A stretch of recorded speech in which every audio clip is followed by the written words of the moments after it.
Hey guys, and welcome to episode 2 of the ECW Weekly Podcast Review. I'm, of course, Rhys. I'm here with Liam. Hi, everybody. And we are on our 7th episode of this series, which is the episode after Dudless has thrown down the NWA title. Now, second ECW show for you. What did you think? So, overall, I think it was a massive improvement on the week before.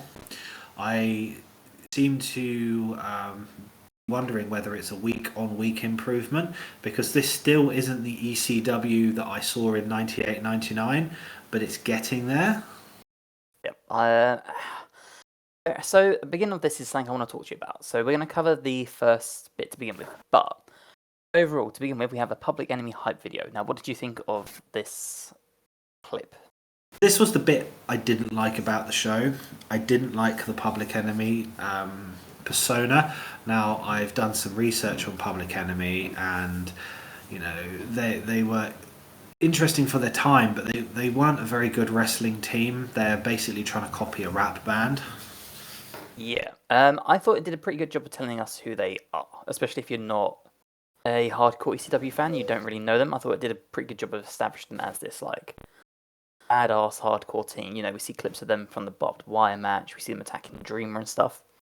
What did you think of, because this sort of morphed into a video showing the conflict between the Public Enemy and Cactus Jack. What did you think about how it merged into a longer form, like, hype video?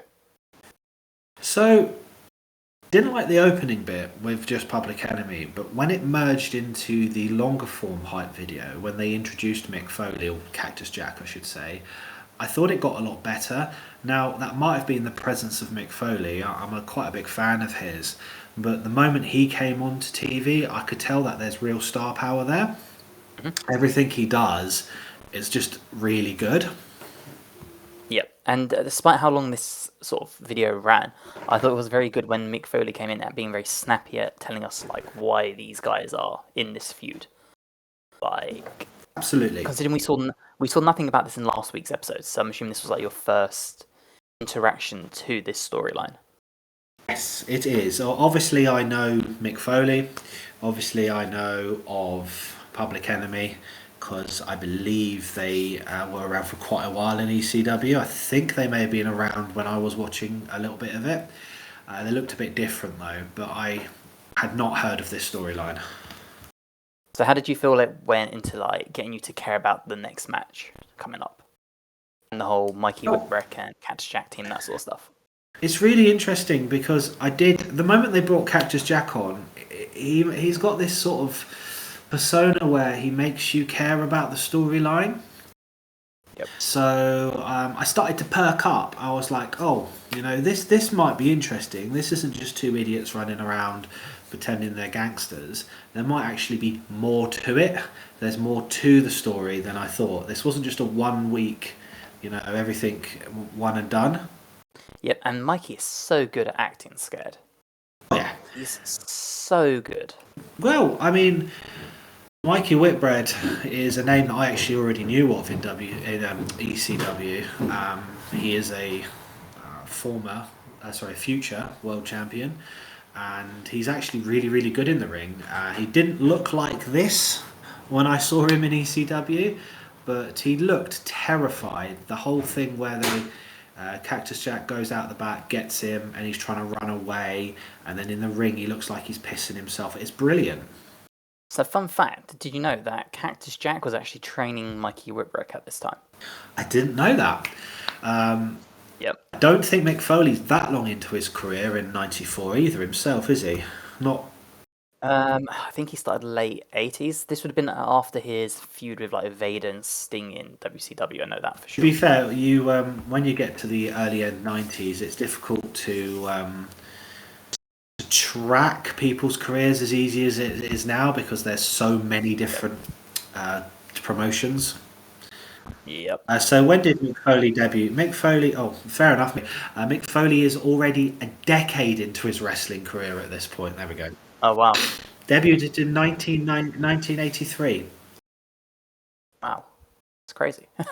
I thought he was like a late 80s sort of. No, he He took part in some squash and jobbing matches for WWF, Primetime Wrestling. When he actually started to become big was in UFW in the late 80s, 1988. Universal Wrestling Bill Federation. Watts. Yes. Good old Bill Watts. But I will say that I was a bit like this. This isn't going to be good. But the match actually started turning out to be really good, really engaging, and the wrestling quality. While not like 5-star, and as I hate using Meltzer, but the wrestling quality compared to last week surprised me. Yeah, I mean, I've got a note here that says the pop for Mikey when he gets the first weapon out and uses the board to hit the public enemy. The crowd went bananas for it. Let's just give a massive big up to this crowd. This is different to wrestling crowds now. This is not a policed crowd in any way. These guys are sitting right up to the ring in non-fixed steel chairs in a ballroom, basically. Totally different atmosphere. I can imagine it cost $5 to get in, and you were allowed to drink alcohol in ECW. Oh, easily. I mean, I thought this match was the perfect balance between some in-ring work, but then also just batshit crazy brawling outside. I thought they balanced that really well. Got the Cactus Jack using Mikey as a weapon, so like using him as a battering ram and all sorts. I thought that was great.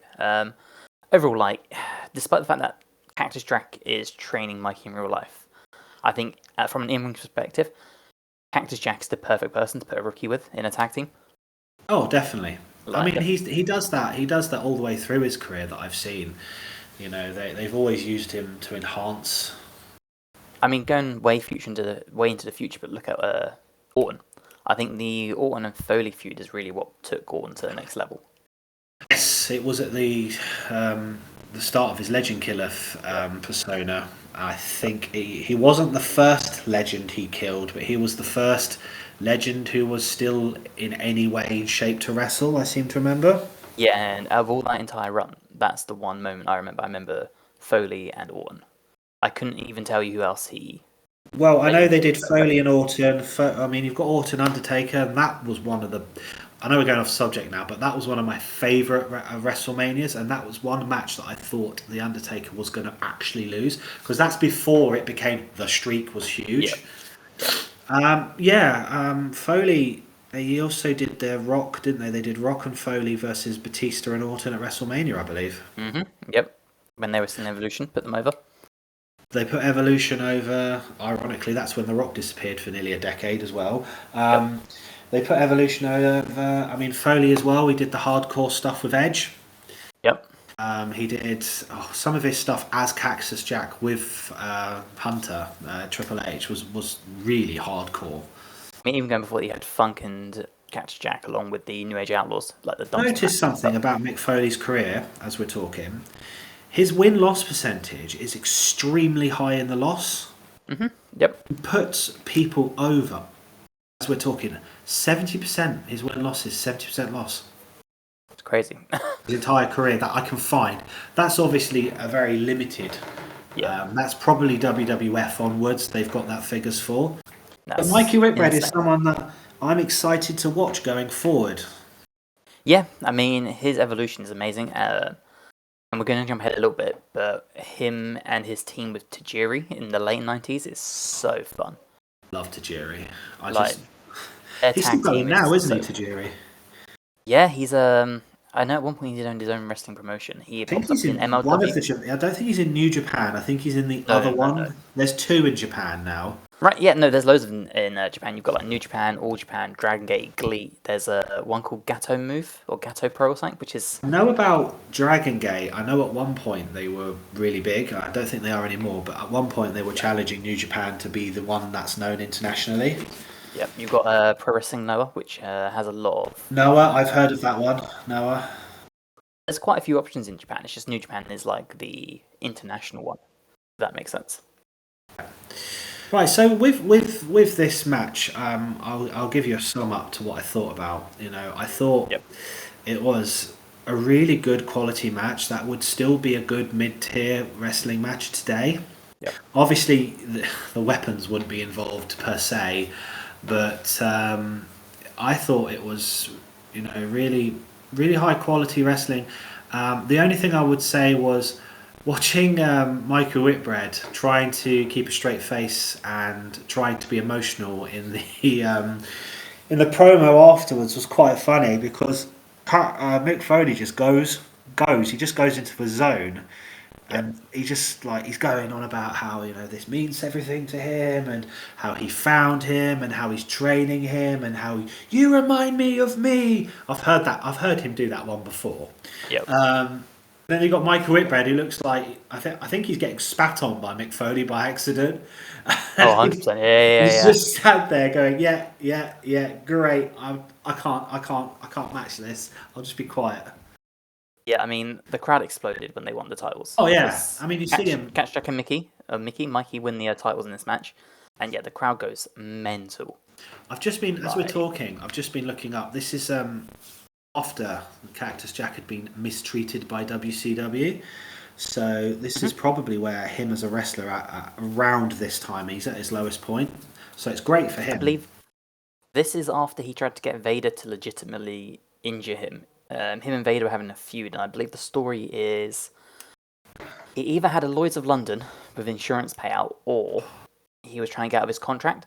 But he took I think he had Vader in a headlock, or it was a powerbomb situation. But he took a bump onto the pure concrete floor by choice from Vader to get out of WCW for some reason. I'm gonna have to look more into it, but yeah, that's the story behind that.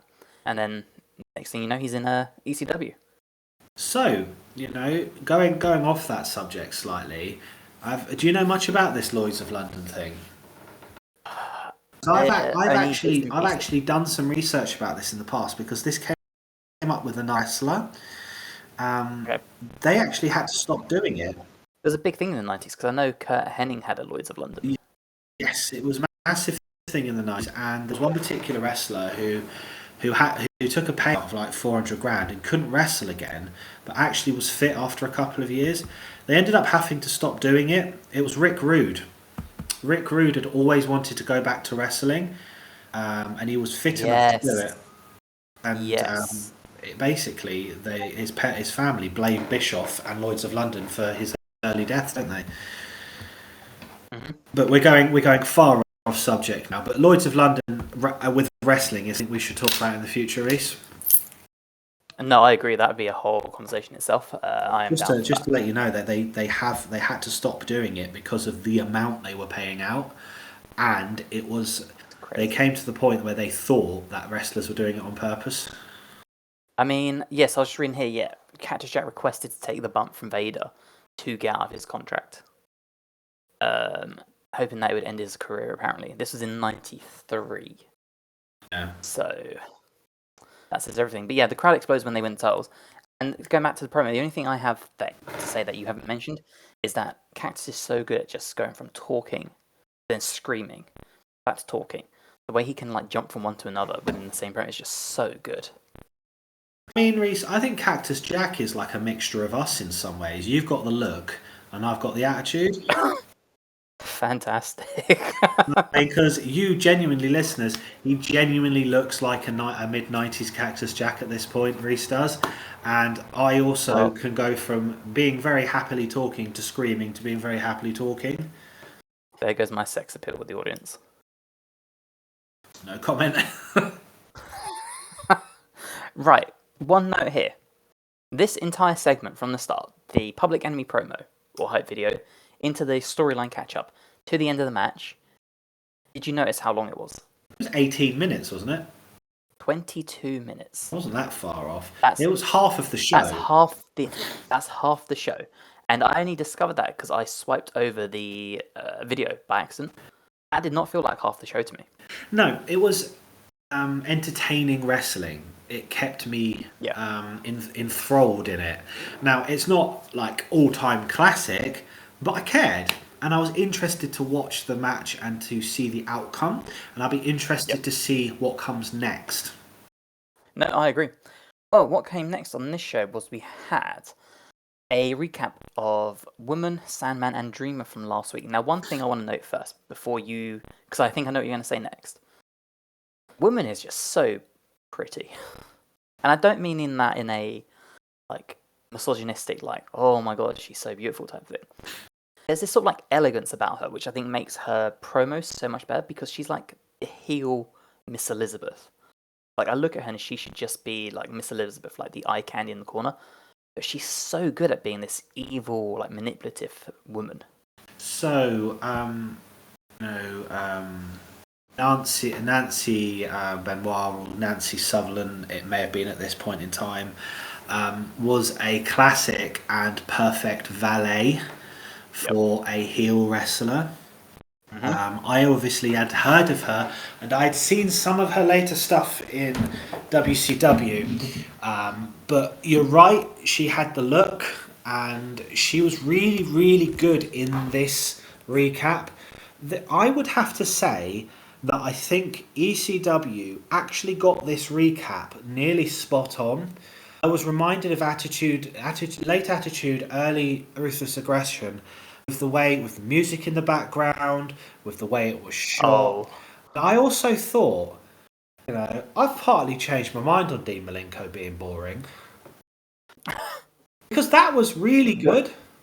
Well, this segment I thought was amazing because we watched the last show last week and then we watched this one this week. So it's sort of like we're watching it on TV. And I thought this was bite-sized, it was quick and snappy, that it was a great reminder of what happened.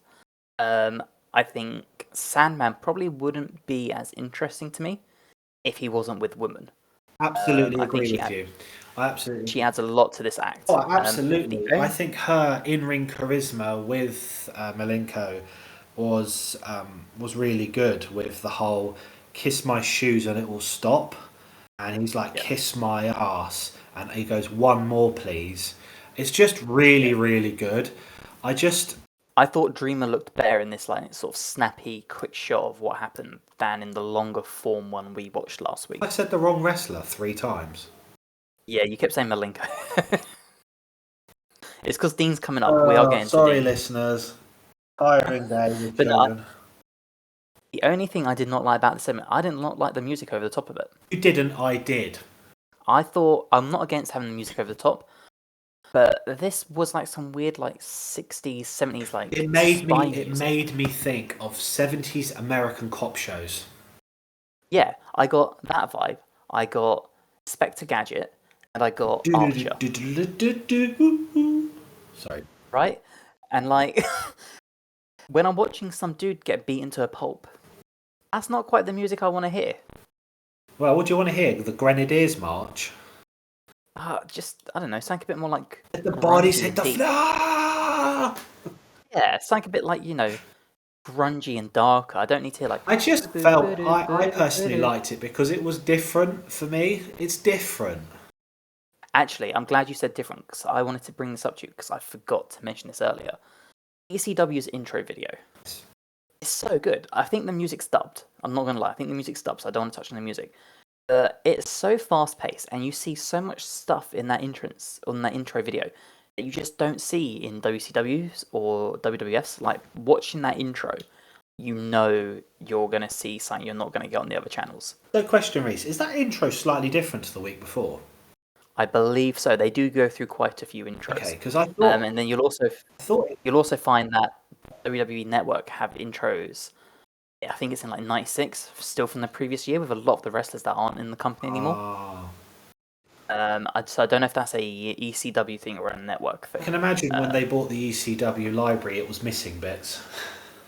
Missing bits, music and stuff they had to dub over because, Heyman loved using music he didn't own. Am I right in thinking that they didn't actually buy the library from Heyman because Heyman had been declared bankrupt and he had no control over it or something? I have no idea. It wouldn't surprise me because I know he was bankrupt. It would not surprise me if he didn't, because I know the ECW wrestlers didn't know Heyman had signed a contract with the WWF. They found out when they saw him appear on Monday Night Raw. Yes, so when they did their final show, which was a house show, Dreamer was in charge. And I don't think Heyman was there for it. Heyman appeared as a commentator, didn't he? Yeah, and that's how the ECW wrestlers Oh, I found mean, out. on that subject, I do believe he still owes RVD. Oh, I keep hearing RVD talking about this in the region of 300 grand. Yeah, it's crazy.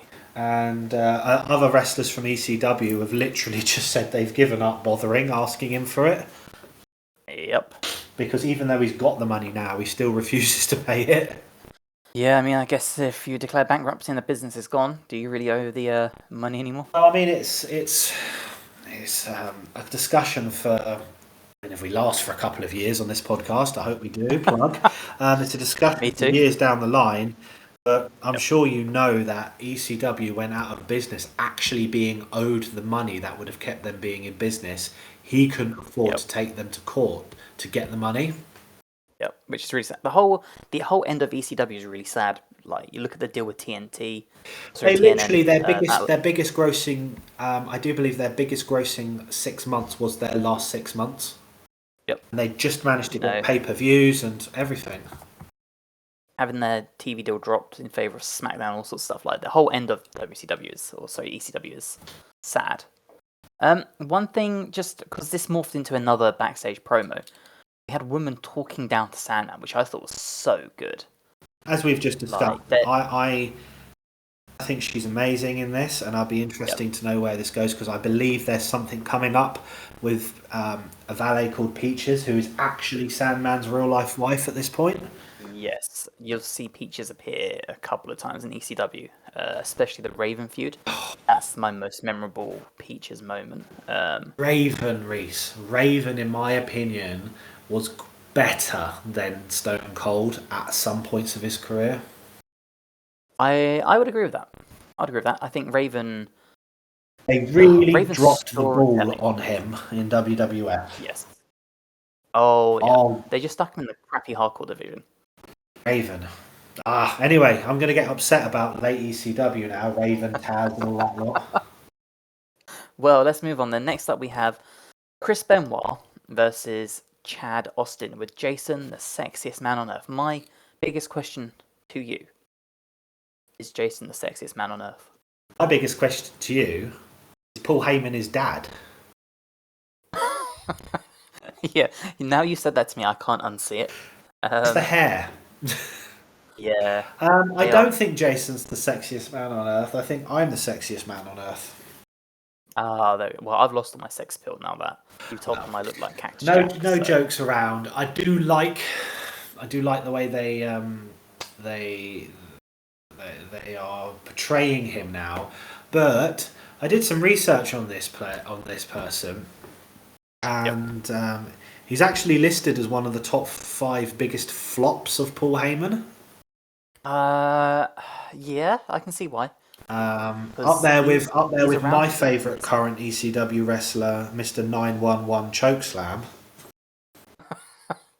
Oh man. So yeah, I mean, he's not the sexiest man on earth, but he's better looking than most of the wrestlers they've got at the moment. Yeah, I mean, this match was very much just a squash. It was a Benoit showcase. We got to see why Benoit was an international superstar at this point. That's all there was to it. Just watching that match with everything we know about CPD in the future, if you watch a match here and you watch a match late in his career, you can see it in his movements and his eyes and his. We don't want to talk about Benoit and the problems he had, but you can see that he wasn't right at the end compared to him. No, I mean, the thing with Benoit, and I'm going to say something which a lot of people won't agree with, and a lot of people will. Benoit is a big part of wrestling history, and I feel like it's okay to talk about him within the confines of history without promoting or sympathizing or justifying what happened with him. What I would say the best thing is glorify the matches he was involved in. Because some of them are the best matches of all time. Some of his matches are amazing. Glorify, because if you don't glorify the matches he's in that are great, you're almost taking away from the other person, and that's half of the reason why I say that.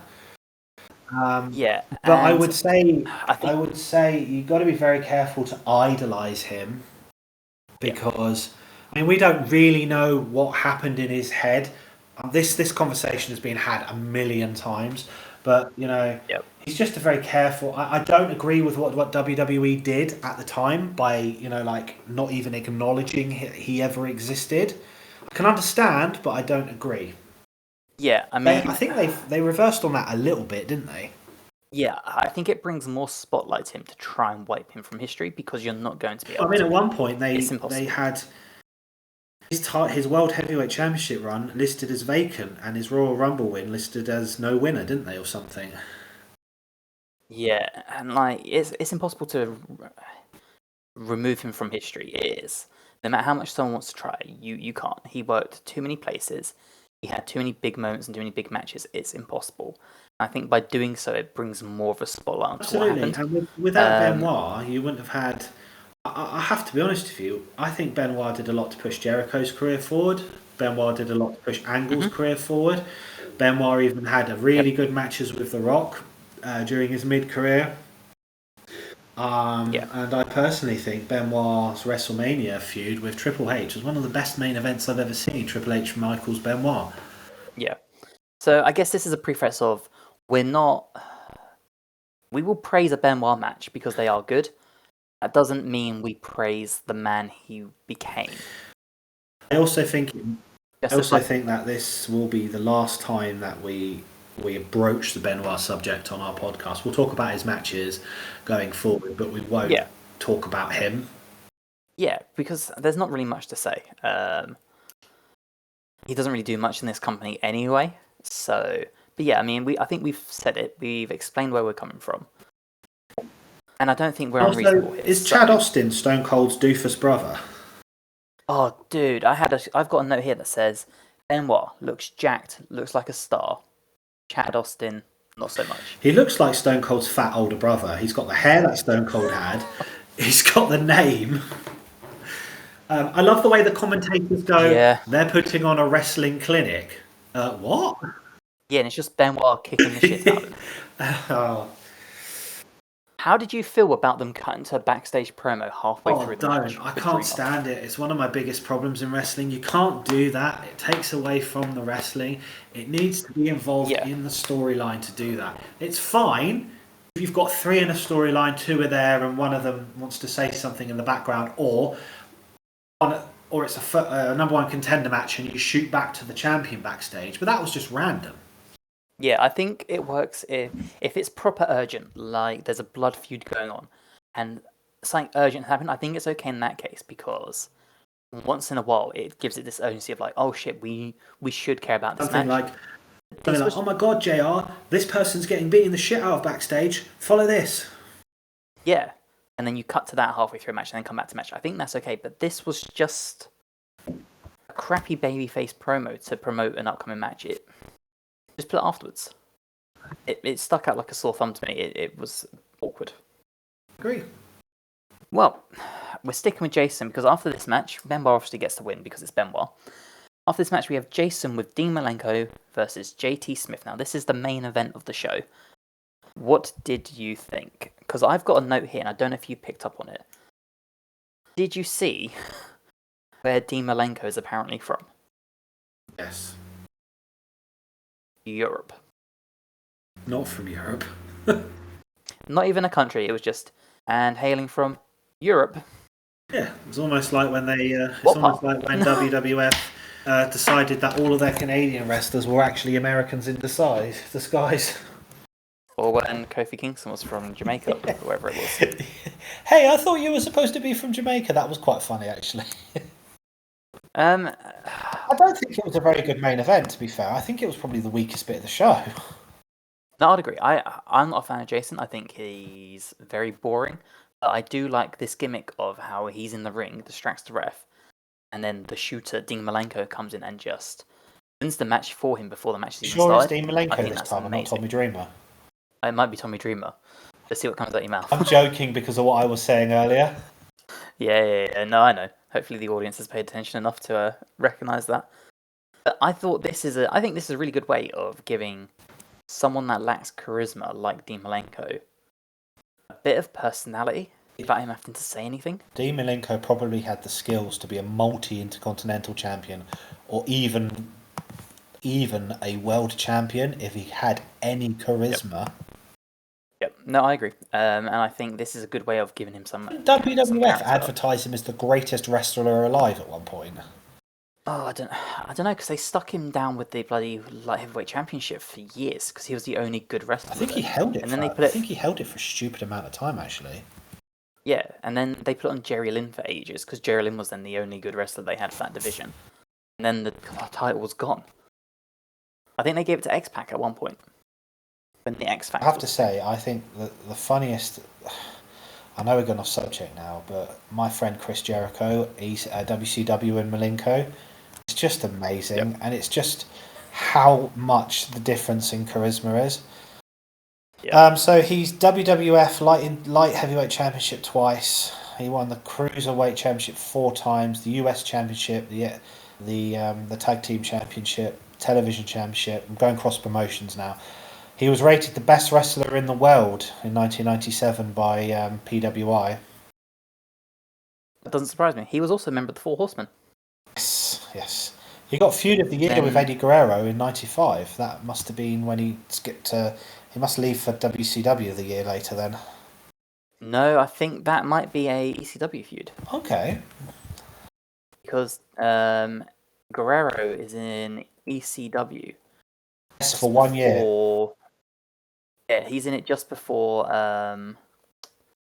Ray and stuff, because there's one match which is going to shock you when we get to it, and it's Eddie Guerrero teaming with the Steiner brothers in ECW. Oh, wow. I'm looking at this. Eddie Guerrero was only there from April to August, and he, on his last match, the locker room carried him to the ring with all the fans in the locker room chanting "Don't leave." Yeah, he was in ECW for such a short period, but I loved him. When we get to that period of shows, he is just outstanding. Him and Malenko have like 4 or 5 matches, and they're so good. And that's only about 4 or 5 months away from this moment in time. Wow. I'll be interested to see if Latino's heat hair was better in the mid-90s. It was probably worse. Yeah, it's not WCW good, put it that way. So I think this is great. Have we gone through the whole show already? That is basically the whole show, because Dean comes in and he damages JT Smith's like injured knee that he's just had surgery on or something. Yeah, he holds him in. Jason comes in. He holds him in that lock for a good 3 seconds only. Yep. JT Smith gets this comeback on Jason, and the only reason Jason wins is because JT Smith's leg is out on him, and Jason falls on top of him. I thought the ending was really good, but overall the match was a bit. It made Dean Malenko look good, look like this silent killer, but that's all it really did. I don't really care about Jason. And I don't think. This is a weird period, because I think this is after JT Smith has been really good with his television title run, and it's before where we'll see JT Smith go, which is probably one of the things a lot of people remember him for. Because I'm not going to spoil it, because when we get to it, it's good old ECW comedy. But yeah, JT Smith has a really good thing coming in the future. So he's just in this weird like flux at the moment where he's getting TV time, but he's not really doing anything. He's a body on the roster that can work. Okay. But yeah, that's the whole match. Like after that, we get some small little skits. We have Shane Douglas talking, 911 being hyped by Heyman.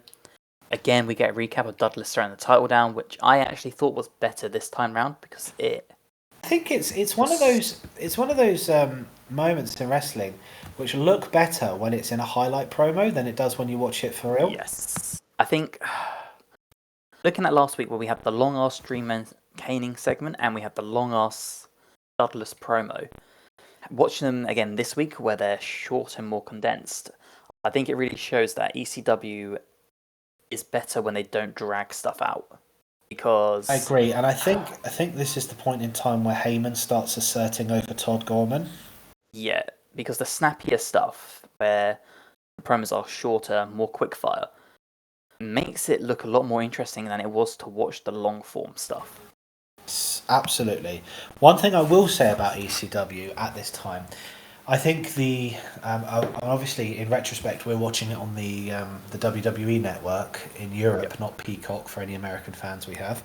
I think it it's perfect, the 45, 46 minute, because couldn't agree more. by watching Monday Night Raw all the way through now, it can be really, really hard and really boring. Obviously, it has great segments. I think this 45-minute, 1 hour long episode is wrestling at its best. If you remember, most of the WWF Attitude was 1 hour. Raw is War was 1 hour. Yep. I think WCW went 2 hours at one point, and that might have been one of the things that started to kill it. I believe so. Didn't they do 3 hours at one point? Because didn't they want to have like a 2 hours of WCW and an hour of Nitro? Or sorry, an hour of like NWO Nitro or something along those lines. Yeah, they did. I'll have to look into that. But I will. I'm a big fan of less is more. But if you, instead of having a 3 hour Raw and is it 2 hour SmackDown? Instead of having a 3 hour Raw and a 2 hour SmackDown, why don't you just have 4 shows a week? Yeah. Have that break. Yeah. And I don't think it'll make any difference with merchandising, because the WWF locker room in '98 was just as big as it is now, I think. No, I totally agree. I think things like this and things like Impact, which is only an hour and a half, where their pre-tape shows work the best because I don't need to see Seth Rollins or Finn Balor or AJ Styles or Damian Priest or whoever, people that I really enjoy watching wrestle. I don't need to see them wrestle every single week. I can sit through a 20-minute Seth Rollins match and then just see highlights of a match from Damian Priest or a promo from him one week. And then the next week, just see a Seth Rollins promo and watch Damian Priest wrestle. I don't need to see all these guys week in, week out do everything. No, I totally agree with you. And I think that's what works well here, because I don't need to see Dreamer wrestle every week. I don't need to see Sandman wrestle every week. I can watch Sandman kick the crap out of Dreamer for 5 minutes, and then watch a Cactus Jack match. Or I can watch... Because no doubt next week we'll see highlights of Cactus and Mickey or Mikey winning the titles. That's fine. Absolutely. Then we're... People also forget that Monday Night Raw, when it was at its best, also had 10-minute opening promo from The Rock or Stone Cold, 40 minutes of wrestling, another 10-minute promo. I just don't need 28-minute matches to get me through my weekend wrestling. And I think that's what ECW are doing well here, and we'll see that continue to go. Overall, I agree with you. I think this show was way better than last week's. Absolutely. It's like night and day, and I love ECW, you know this.